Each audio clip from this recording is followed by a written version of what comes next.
여러분, 3기 신도시 청약에 대해 관심 많으시죠? 오늘 청약 기초 중의 기초인 무주택 요건에 대해서 한번 알아볼까 합니다. 여러분, 무주택 세대 구성원 많이 들어보셨죠? 그 개념 오늘 한번 잡고 가요. 그리고 무주택 기간은 어떻게 산정하는지, 그리고 여러 가지 무주택으로 보는 간주하는 그런 규정도 있습니다. 그리고 궁금한 여러 가지도 있죠. 오피스텔을 갖고 있는데 과연 청약할 때 그거는 무주택인가요? 여러분, 오늘 많은 궁금증을 해결하시고 또 무주택 요건에 대한 개념을 이 영상으로 잡고 가시길 바라겠습니다. 여러분, 잠시 후에 뵙겠습니다.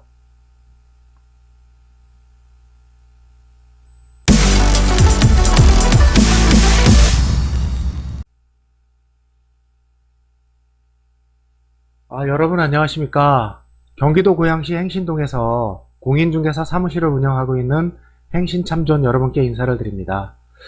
제가 며칠 동안 마이크 때문에 상당히 고민이 많았습니다. 마이크를 바꿔야 되나 아니면은 다시 한번 세팅을 다시 하고 영상을 촬영하냐 하다가 어느 정도 잡힌 것 같아서 이렇게 다시 기존의 마이크를 사용하여 촬영을 하고 있습니다. 아직 완벽하게 잡힌 게 아니기 때문에 또 어떻게 될지 모르겠습니다. 아무튼 시작해 보겠습니다. 영상을 시청하시기 전에 구독, 좋아요, 알람 설정을 해주시면 제게 큰 힘이 됩니다. 감사합니다. 여러분 그러면은 이제 차차 화면을 보면서 하도록 하겠습니다. 자, 여러분 보이시나요? 화면. 제3기 신도시 청약 뽀개기의 일환으로 지금 진행을 하고 있고요. 무주택 요건 알아보는 겁니다. 오늘은. 그래서 주제를 보시면은 무주택 세대 구성원에 대해서 그 궁금증을 한번 알아보고요. 그리고 무주택 기간은 어떻게 산정을 하는지, 그리고 1주택자인데 또 무주택으로 간주하는 그 규정이 있습니다.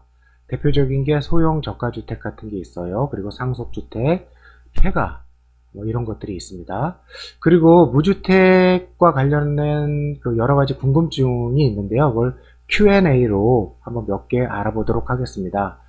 뭐 대표적으로는 오피스텔을 보유했을 때 그리고 해외 체류자는 어떻게 처리되는지 여러분 몰랐던 사항일 겁니다.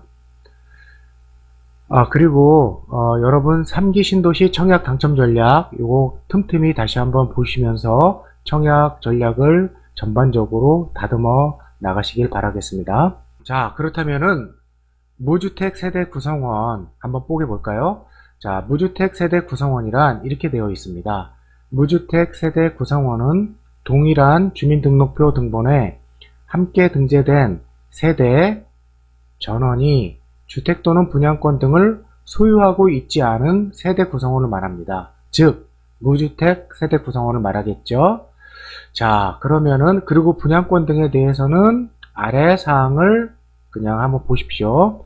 2018년 12월 11일 이후에 입주자 모집 공고 관리 처분인가 사업계획 승인 등에 관한 승인이 완료된 분양권 등은 공급계약 체결일부터 주택으로 봅니다. 그리고 2018년 12월 10일 이전에 분양권 등도 만약에 그 거래를 통해서 매수한 경우에는 그 매매 잔금 완납일부터 주택 소유로 보니까 이거 조심하시기 바랍니다.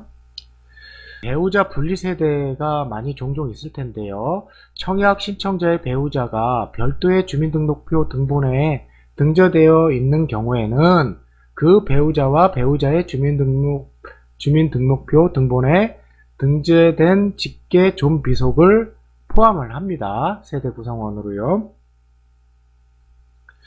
자, 그리고 무주택 세대 구성원 그 세부 내역을 한번 보겠습니다.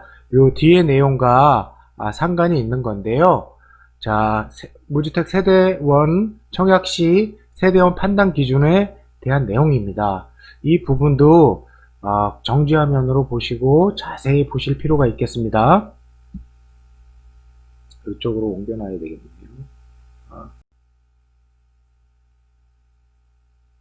사라지게 했습니다. 자, 무주택 세대 구성원이란 세대에 속한 자 전원이 주택을 소유하고 있지 않은 세대 구성원이라고 앞에서 말씀드렸죠. 자, 그럼 그 세대를 한번 알아볼까요? 자, 그러면은 첫 번째는 주택공급 신청자 본인이 있겠죠. 그리고 주택공급 신청자의 배우자, 그리고 주택공급 신청자의 직계존속 또는 직계비속이 됩니다.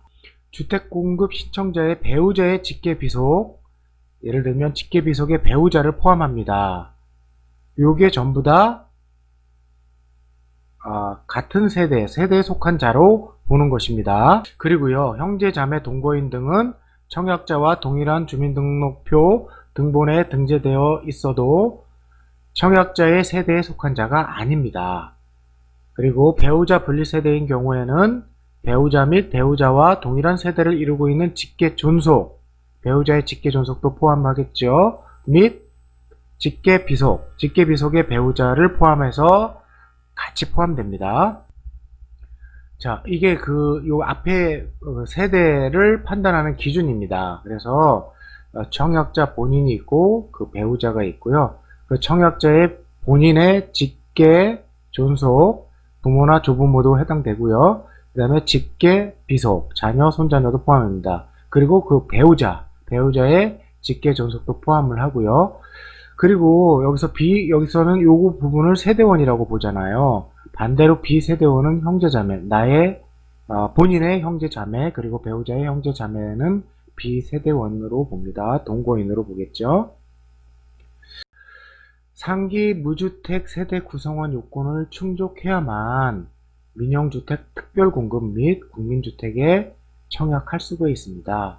자, 무주택 세대 구성원 어디에 쓰이는 건지 이제 아시겠죠? 그리고 청약 신청자 본인의 무주택 기간은 언제부터 산정을 하죠? 만 30세입니다. 그리고 만약에 만 30세 이전에 결혼한 경우에는 혼인 신고일부터 무주택 기간을 산정하게 됩니다. 그리고요, 청약 신청자의 배우자는 주민등록 분리세대인 경우에도 배우자 세대가 신청자와 동일한 주민등록표에 등재된 것으로 봅니다. 부부 일심동체입니다. 그리고 만 60세 이상인 직계존속이 주택 또는 분양권 등을 소유하고 있는 경우에는 신청자가 주택을 소유하고 있지 않은 것으로 봅니다. 민영주택에서. 다만 노부모 부양 특별공급 또는 공공사업 시행자, 국가 LH 등이겠죠. 이 공급하는 공공임대주택은 만 60세 이상 직계존속이 소유한 주택도 무주택으로 인정하지 않습니다. 주의하십시오. 잠시 후에 뵙겠습니다.